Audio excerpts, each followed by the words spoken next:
anything you work hard at, anything you put a lot of effort into, anything you sweat over to make it happen, the question is, why are you working so hard?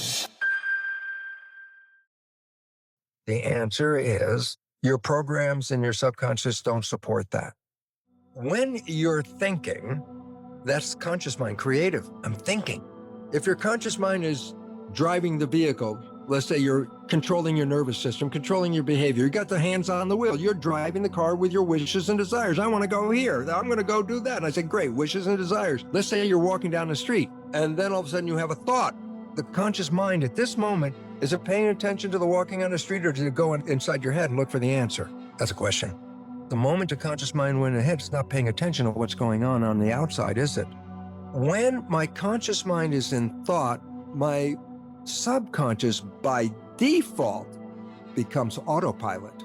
When I am thinking, my conscious mind is engaged in creative imagination. By definition, it's not paying attention.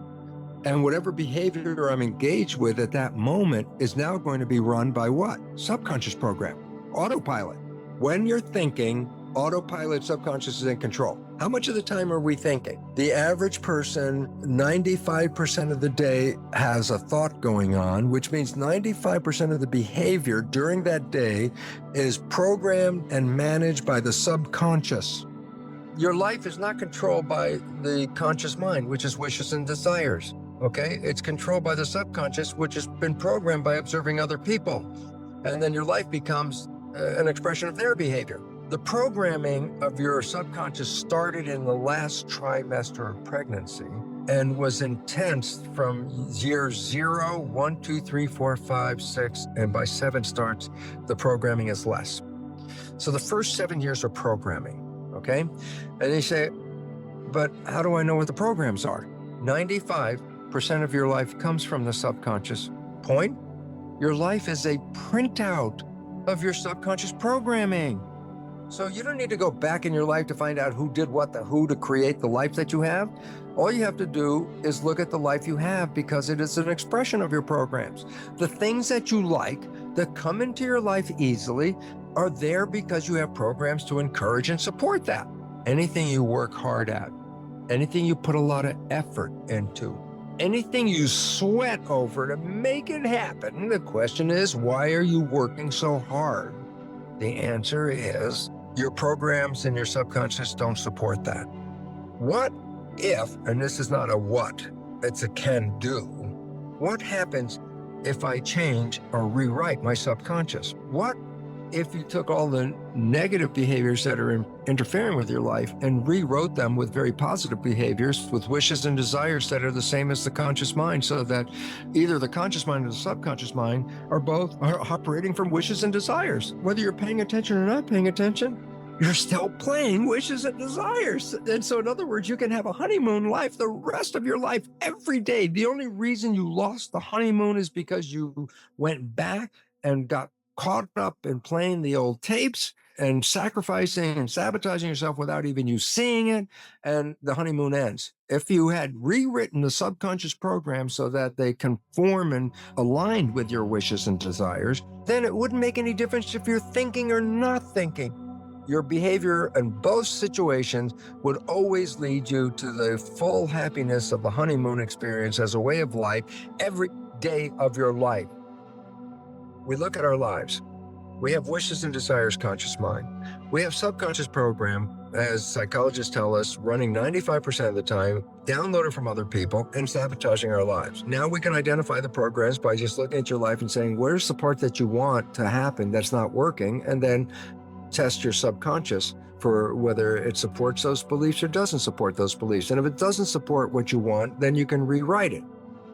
Conscious mind, being creative, can learn in a creative fashion. Conscious mind can read a self-help book and after one reading go, oh yeah, I've been educated. I know how I should do it this way and my life could be really good if I understood this. And then you say, well, I just read the book and I understand how it all works and yet my life is still exactly the same.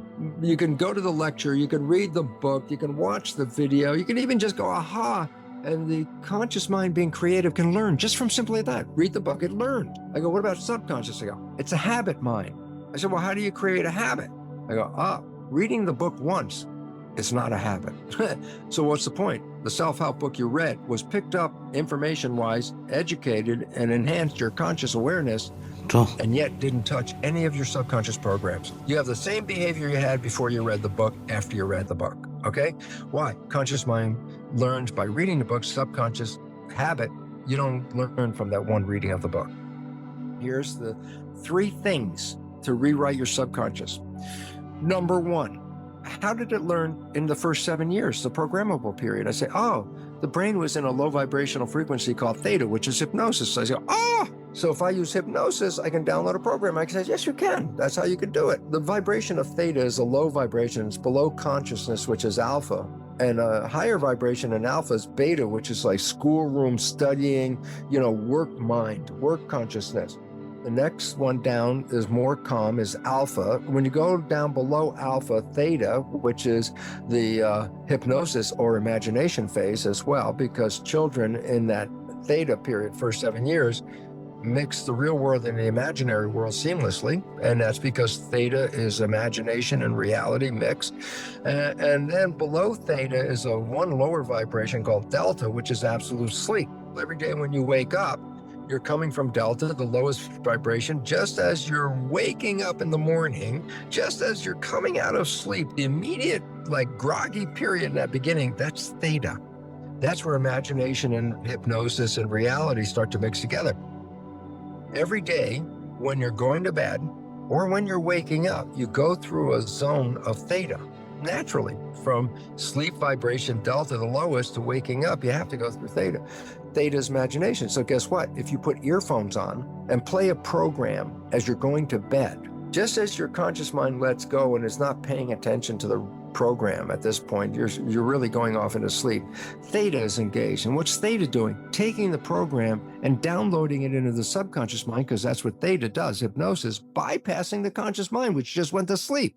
So every night, putting on earphones and playing a program of a behavior that you want to create in your life, repetition of that every night will then manifest that experience. Number 2, what about programming after age 7? I go, oh, well, then the conscious mind's working. So how do I put a new program in? I say, you practiced. You repeated something over and over and over again, making a habit out of it. So repetition. So I say, oh, you find that your behaviors are not supporting you, then guess what?